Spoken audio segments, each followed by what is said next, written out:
আসসালামু আলাইকুম রহমতুল্লাহি ওয়াবারাকাতুহু। ৭ নম্বর আয়াতে আল্লাহ পাক আরেকটি গুরুত্বপূর্ণ বিষয়ে আলোচনা করেছেন, সেটি হলো কোরআনের আয়াতগুলো আল্লাহ দুই ভাগে নাজিল করেছেন। কিছু আয়াত হলো মুহকামাত, কিছু আয়াত হলো মুতাশাবিহাত। মুহকামাত মানে এগুলো একেবারে স্পষ্ট আয়াত, আর মুতাশাবিহাত হলো অস্পষ্ট।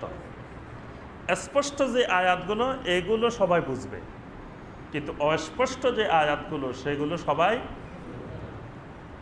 না, কেউ বুঝবে না, আল্লাহ সুবহানাহু ওয়া তাআলা এবং আল্লাহ রসুল ছাড়া। তবে আল্লাহ রসুল বুঝছেন, কিন্তু অনেকগুলো আমাদেরকে ব্যাখ্যা দেন নাই। আল্লাহ সুবহানাহু ওয়া তাআলা যিনি নাজিলকারী, তিনি ছাড়া সত্যিকারের এই আয়াতগুলোর অর্থ আর কেউ জানেন না। এগুলোর নাম মুতাশাবিহাত। আচ্ছা, এখন প্রশ্ন হলো, যেটার অর্থ কেউ জানে না এরকম আয়াত আল্লাহ দেওয়ার দরকার কি? ঠিক না? যেগুলো আমরা জানি, বুঝি, সহজ, সেগুলো দিলেই তো হয়। ওগুলো দেওয়ার দরকারটা কি? ওগুলো দেওয়ার কি উদ্দেশ্য সেটা আল্লাহ পাক বলে দিয়েছেন। ওগুলো দেওয়ার উদ্দেশ্য হলো, যেই লোকের কাল্ব রোগমুক্ত সুস্থ কাল্ব, সেই লোকটা কি করবে? মুতাশাবিহাতকেও মেনে নিবে, মুহকামাতকেও মেনে নিবে, বলবে যে দুইটাই আমার আল্লাহর পক্ষ থেকে আসছে। আর যে লোকের কাল্বের মধ্যে বড় ধরনের কোনো রোগ হয়ে যাবে, কাল্বের কিছু রোগ আছে, এটার পরীক্ষা হবে। এখন আমরা অনেকবার আলোচনা করছি, কাল্বের কতগুলা বড় বড় রোগ আছে, কাল্বের মধ্যে এই রোগগুলা হয়। এই রোগে যাকে ধরছে সর্বনাশ, সেই লোকের ইমান, আমল, দুনিয়া, দিন সব যাবে। এই রোগগুলা যদি ধরে, এই রোগ যদি কাল্বের মধ্যে হয়, তো এই লোকগুলা কি করে? সবসময় ওই অস্পষ্ট আয়াতগুলোর দিকে তার নজর। ওই অস্পষ্ট আয়াতগুলো দিয়ে নিজেও গোমরা হয়, মানুষদেরকেও গোমরা করে। এটা খাওয়ারেজেরা এই কাজটা করছে। খারেজিরা এই অস্পষ্ট আয়াতের প্রতি তারা বেশি ঝুঁকে পড়ত এবং ওই অস্পষ্ট আয়াতগুলোর ব্যাখ্যা দেওয়ার চেষ্টা করতো, অথচ এগুলোর অর্থ আল্লাহ ছাড়া কেউ জানে না।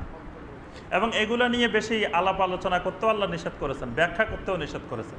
এইগুলো শুধু আল্লাহ যেভাবে বলছেন সেইভাবে ঈমান আনতে হবে, এতটুকু যথেষ্ট। ওগুলোর আমলও দরকার নাই, ব্যাখ্যা বিশ্লেষণও দরকার নেই। কিন্তু যাদের অন্তরে রোগ আছে, তারা ওই আসল যেগুলো স্পষ্ট সেগুলার খবর নাই, ওইগুলা নিয়ে টানাটানি করে। এই টানাটানি যারা করবে, বুঝতে হবে যে তাদের অন্তরে রোগ আছে। এবং একটা রোগের কথা আল্লাহ পাক এখানে বলছেন, সেই রোগটার নাম হলো জাইগ। জাইগ মানে হলো বক্রতা, অন্তর বাঁকা হয়ে যায়। মানুষের শরীরে একটা অঙ্গ আছে, যেই অঙ্গটা এত বেশি লাফালাফি করে, এত বেশি নাচানাচি করে, আর কোনো অঙ্গ এত বেশি নাচানাচি করে না। সেই অঙ্গটার নাম হলো কাল্ব। কাল্ব মানেই হলো, আমাদের আরবি সাহিত্যের ভাষায় বলা হয় আবু জায়েদ সুরুজি। আবু জায়েদ সুরুজি এক ব্যক্তির নাম। এই লোক এক জায়গায় এক সুরত ধারণ করতো, মানে এখানে এক সুরত, ওই এখানে গেলে আরেক সুরত, ওখানে গেলে আরেক সুরত। তার অনেক আরবি সাহিত্যে মাকামা আছে, মাকামায় হারিরি, মাকামায় হামাজানি। মানে সে তার পাণ্ডিত্যের এলেমের কারণে সে এক জায়গায় গিয়ে এক সুরত ধারণ করে, মানে বিভিন্ন রকমের তার বুদ্ধিমত্তা খাটিয়ে কাজ করত। তো কাল্বটা হলো এরকম যে এটা এক অবস্থায় থাকে না, কতক্ষণ ভালো থাকে, কতক্ষণ উল্টে যায়, কতক্ষণ কুফরি করে ফেলায়, কতক্ষণ সেরেক করে ফেলায়, মহা নড়াচড়া করে এটা। এই জন্য আল্লাহ পাক এটার নামে রাখছেন কাল্ব।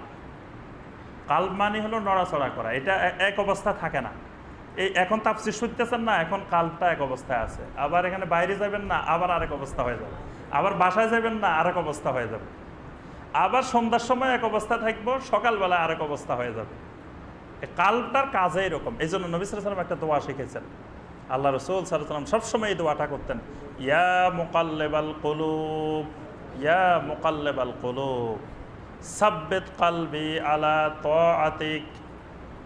হে মুকাল্লিবাল কুলুব, হে কলবকে পরিচালনাকারী, হে কলবের মুকাল্লিব, যিনি কলবকে পরিচালনা করেন, হে আল্লাহ, সাব্বিত কলবি আলা তাআতিক, হে আল্লাহ আমার কাল্বকে আপনার আনুগত্যের উপরে সাবেত করে দেন, আর নড়াচড়া করাবেন না, আপনার আনুগত্যের উপরে এটাকে স্থির করে দেন। কলব তো স্থির থাকে না, তা আল্লাহর কাছে দোয়া করতে হবে যে আল্লাহ যেন আল্লাহর আনুগত্যের উপরে এটাকে স্থির করে দেয়।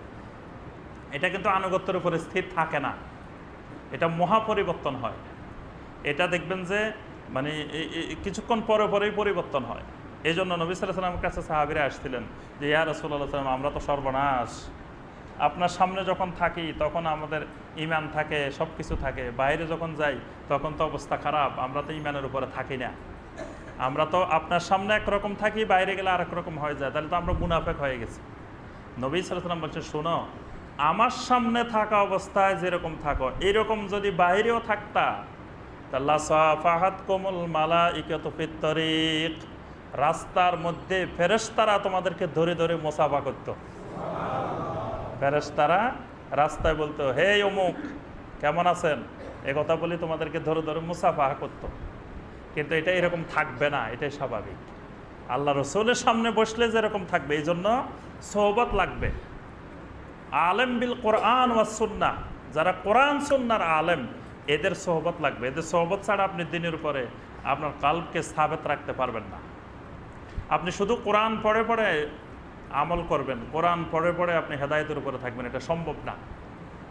কোরআন বোঝার জন্য আপনার যারা কোরআন সুন্নাহর বিশেষজ্ঞ আলেম, যারা কোরআন সুন্নাহর আলেম, তাদের সোহবত লাগবে। এই জন্য আল্লাহ পাক কিতাব দিছেন, কিতাবের সাথে সাথে নবী রাসূল দিছেন। শুধু কিতাব দিয়ে দেন নাই যে তোমরা পড়ে পড়ে আমল করো, কারণ ওই কিতাব বুঝতে হলে, কিতাবের আমলের উপরে ইস্তেকামত থাকতে হলে ওই কিতাবের আলেমের সাথে তার সম্পর্ক থাকতে হবে, সোহবত থাকতে হবে। সোহবতবিহীন যে গোমরাহী যে যুবকগুলা হয়, এগুলা বড় আলেমদের, সহি আলেমদের সোহবত থাকে না। সোহবত না থাকলে গোমরাহ হয়ে যাওয়ার সম্ভাবনা বেশি। এই জন্য আমরা যে বিষয়টা বলতেছিলাম যে আল্লাহ পাক এই যাদের অন্তরে রোগ দিয়ে দিবেন, এই রোগটা হলেই সে লোক আর সোজা কথা বলবে না, বাঁকা বাঁকা কথা বলবে। দেখবেন যে আপনি বলবেন একটা, সে বলবে সোজাটা বলবে না, সবসময় বাঁকা কথা বলে। ইসলামের ব্যাপারে, দ্বীনের ব্যাপারে, মাসালা মাসাইলের ব্যাপারে সোজা কথা তার মুখ দিয়ে আসেই না, সবসময় উল্টা, সবসময় বাঁকা, সবসময় গরম। ঠান্ডা কখনো দেখবেন না, সবসময় গরম। আপনি মাসালা জিজ্ঞেস করবেন, ভাই এই জিনিসটা জানতে চাচ্ছি, বলবে যে আরে মিয়া আপনি মাসালার কি বুঝেন, বুখারী শরীফের কি বুঝেন, মুসলিম শরীফের কি বুঝেন? আমরা 30 বছর মাদ্রাসায় পড়ি, বুখারী মুসলিম বুঝি না, আপনি 2 দিনে বুখারী মুসলিম বুঝে ফেলছেন। মানে সবসময় বাঁকা বাঁকা বাঁকা কথা।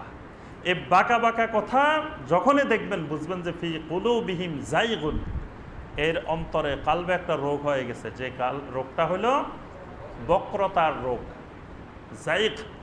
আল্লাহ পাক দোয়াও শিখেছেন, এই দোয়া দিয়ে আল্লাহ বলছে যে বক্রতার রোগ থেকে তোমরা আল্লাহর কাছে দোয়া করো।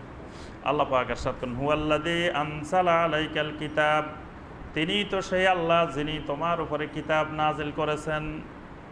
কিতাব নাজিলকারীকে আল্লাহ। মিনহু আয়াতুম মুহকামাত, এর ভিতরে কিছু আয়াত আছে, আয়াতে মুহকামাত, স্পষ্ট আয়াত। হুন্না উম্মুল কিতাব, এই মুহকামাত স্পষ্ট আয়াতগুলাই হলো মূল কিতাবের মূল অংশ, এটাই মূলত কোরআন। ওয়া উখারু মুতাশাবিহাত, আবার কিছু কিছু আয়াত আছে মুতাশাবিহাত, অস্পষ্ট। ফা আম্মাল্লাযীনা ফি কুলুবিহিম যায়গুন, যাদের অন্তরে এই জায়গের রোগ আছে, বক্রতার রোগ আছে, তাহলে কালবের একটা বড় রোগের নাম হলো যায়গ। মনে রাখবেন, যায়গ। ফা আম্মাল্লাযীনা ফি কুলুবিহিম যায়গুন, যাদের অন্তরে এই আল্লাহ পাক বলছেন এই জায়গের রোগ আছে, বক্রতার রোগ আছে। আচ্ছা, আরো 2-1টা কালবের রোগের নাম বলেন। মাশাআল্লাহ, এই যে ছাত্ররা সবাই পারে। শাক, শাক হলো সন্দেহ। আল্লাহ পাক বলছেন ওয়া ইন্নাহুম লাফি শাক্কিন ইয়ালআবুন, এরা তো সন্দেহের মধ্যে খেলাধুলা করে। এই শাক, এটা হলো কালবের একটা বড় রোগ, সন্দেহ।